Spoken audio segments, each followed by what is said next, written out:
طبق آخرین آمار وزارت تندرستی که شام 17 ایول نشر شد، در شبانه روز آخر در تاجیکستان 41 حالت نو گرفتاری به کرونا ویروس ثبت شده، 26 نفر بعد معالجه از این بیماری شفا یافتند. شماره عمومی گرفتاران کرونا ویروس از آغاز پاندمی در تاجیکستان طبق آمار رسمی وزارت تندرستی به 14078 نفر رسیده است که از این شمار 110 نفر فوتیده، 13685 نفر یا 97.2% از شماره عمومی گرفتار شدگان.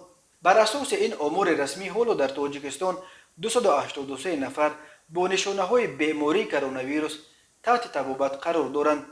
منتقدان بر اینند که شماره واقعی گرفتاران و قربانیان کرونا ویروس در تاجیکستان می تواند خیلی بیشتر از ارقام رسمی وزارت تندرستی باشد. از جمله وزارت تندرستی در حساباتش می گوید که دو شبانه روز آخر در جمهوری یگان حالت مرگ از کرونا ویروس ثبت نشده است، ولی تنها پایگاه خبری بامداد در این مدت درباره مرگ دست کم 2 نفر از کرونا ویروس خبرها نشر شدند.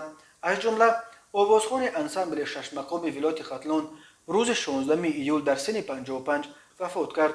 روز 17 ایول دلشاد پسر شاعر خلقی تاجیکستان گلنظر در سن 45 قربانی کرونا ویروس شد. با گفته یک منبع پایگاه خبری بامداد، دلشاد برای یک بیماری دیگر بستری شده بود، ولی از قضا در بیمارستان با کرونا ویروس گرفتار شده است. بعد گرفتار شدنش دلشاد را به بیمارستان استقلال انتقال دادند. وقتی معاینه کردند تقریبا نصف بیشتر ششش الکه فلج شده بوده است. بنابراین ضرورت گذاشتن دستگاه نفسکشی را بیفایده دانستند. نقل کرد همصحبت بامداد.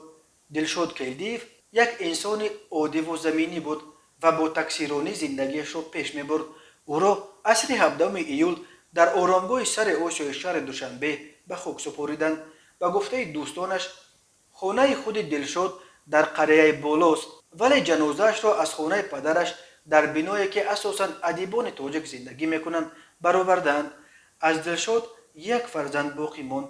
گلنظر شاعر خلقی تاجیکستان و مؤلف سرود ملی تاجیکستان روز 13 آگوست سال 2020 در آستانه جشن 75 سالگیش در بیمارستان استقلال شهر دوشنبه از عالم چشم پوشید. او را در آرامگاه لوچاب در کنار دیگر بزرگان ادبیات و فرهنگ به خاک سپاریدند.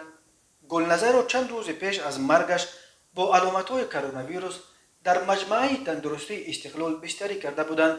روز 12 آگوست او را به سبب بد شدن وضع سلامتیش زیر دستگاه نفسدهی صنعی EVL قرار دادند، ولی متاسفانه طبیبان نتوانستند گلنظر را از مرگ نجات دهند. مقامات تندرستی تاجیکستان در برابر رعایت قطعی چاره‌های بهداشتی واکسن گرفتن از کرونا ویروس را در شرایط کنونی روی از همه مؤثر پیشگیری از پنشوی این بیماری مرگاور می‌شمارند. وزارت تندرستی تاجیکستان گفت تا 16 ایول 421832 نفر از ساکنان جمهوری حداقل وایه یکم واکسن ضد بیماری سیراتی کرونا ویروس را گرفتند. از این شمار 20190 نفر الکی هر دو وایه واکسن ضد کرونا ویروس را گرفتند.